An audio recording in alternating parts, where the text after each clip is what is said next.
Like Laylatul Qadr will remain. It does exist. It will exist until the Day of Judgment. And what's the evidence for that? The evidence is for that, number one, the hadith itself.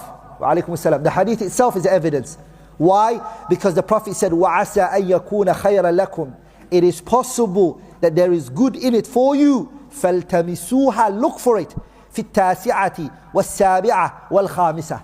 Look for in the 29th, the 27th and the 25th. And if it's gone, the Messenger would not have said, number one, it's good for you. Because it won't be good for us if we miss this great virtuous night.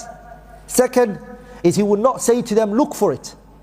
The fact that he said, فَالْتَمِسُوهَا, look for it, is an indication to show that what has been uplifted is the particular night in which Laylatul Qadr is. That which we don't know.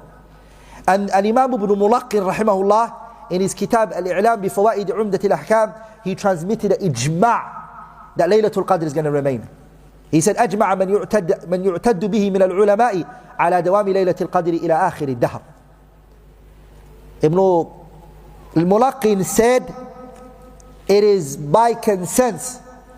Anyone whose ijma', anyone whose words is taken into consideration, meaning any scholar whose speech is given weight, they've all unanimously agreed. We're not talking about those who have no value, they're pseudo scholars. We're talking about من يعتد به, those which we hold on to, the great imams.